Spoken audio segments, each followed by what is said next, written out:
With the reveal of Pokémon Legends Z-A in Pokémon Day 2024, we were introduced to a never-before-seen concept in the Pokémon main series history. That is not the concept of a Legends game, of course, but it's nice to see that becoming a series. But actually the concept of a game happening entirely within a city, that being Lumiose City and not in the whole region of Kalos. And to those wondering how could that be? Well, that's very easy, and the game can even learn some extra things from everyone's favorite Brilliant Diamond and Shining Pearl. So hey, I'm not so a strainer and only one city? Let's get into it. If you have played Pokémon X and Y in the past, you know that Lumiose City is a pretty big place and its size will very likely not be the issue with whatever Pokémon is planning for 2025 with Pokémon Legends Z-A. What is worrying is that from what we see, it appears that Lumiose City is already a thing and that a redevelopment plan is what's going on. This means that while it is possible that Pokémon already exist within the city, it would mean that we have a very uniform biome. This is where a very recent experience probably showed us a glimpse of what they have in store for us, and that is the Blueberry Academy in the Indigo Disc DLC for Pokémon Scarlet and Pokémon Violet. That area is also contained, albeit yeah sure artificial, but it has different biomes that could easily be applied in the same way to Lumiose City. Like I mentioned before, Lumiose City is a pretty big place in the original X and Y, and it will only feel bigger when we explore it right now. Its positioning in the middle of the Kalos map, together with its size, means that it connects to various different places through its 5 gates. Its southeast gate connects to Route 4 and thus Santalun City, and has spawns like Flabebe, Lediba, and Ralts, among others. Its southwest gate connects to Route 5 and thus Camphor Town and spawns Pokemon like Furfrou, Pancham, and Skiddo, for example. Its northwest gate connects to Route 14 and eventually to Coumarin City and has spawns like Gible, Slugma, and Trapinch.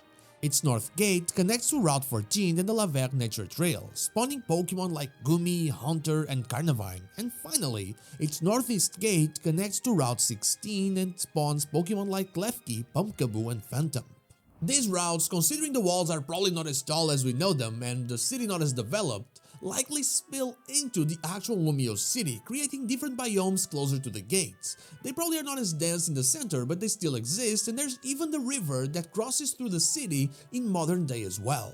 There's also another thing working towards making this city feel a lot more like the wilderness than we expect. If the vision of what I'm calling Team Quasar is actually the harmony between Pokemon and people, it means that harmony doesn't exist yet. From our adventures in the Hisu region in Pokémon Legends Arceus, we can see that usually means that we are going to be attacked often. Pokemon spilling into Lumiose City could mean that they also attack people closer to the center, and defending them might be part of our adventure. This is where I believe that the 5 plazas come into play, likely having 5 mini-bosses or quote-unquote noble Pokemon like in Pokémon Legends Arceus that we have to defeat in order to gain control of that area or something.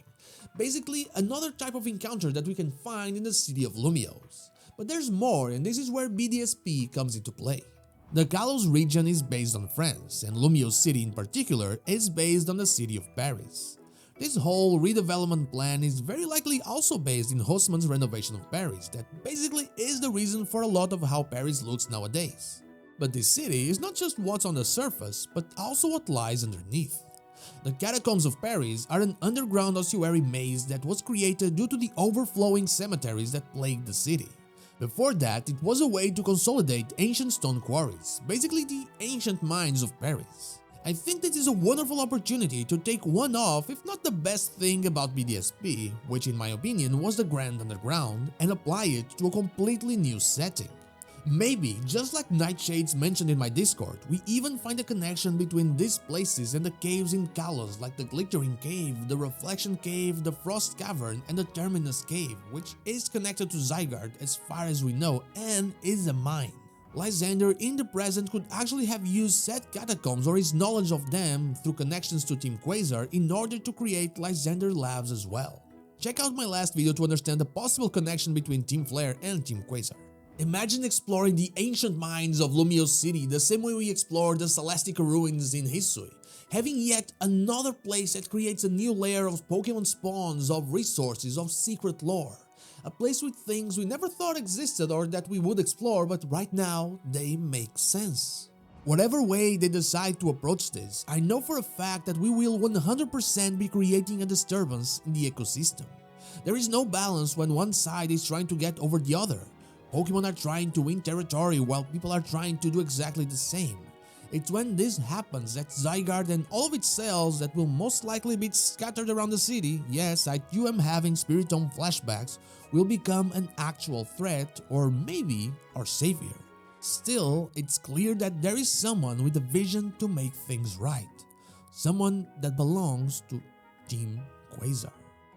And that is all I have for you today. I know the title probably scared you a little bit, but I really believe that if they do what BDSP did with the Grand Underground, they could create something awesome for Pokémon Legends Z-A. But what about you? Would you like to see the catacombs? Let me know in the comments down below. And now, like the video if you like it, dislike if you don't, and don't forget to subscribe to the channel for more Pokemon content and also ring the bell so you know when the next video is out. Also, you can check out my merch or consider becoming a channel member to support me even further. I'd be forever thankful for that. You can follow me on social media or check out one of my streams here and on Twitch. All the links are in the description. Thank you so much for watching, and I'll see you all on the next one.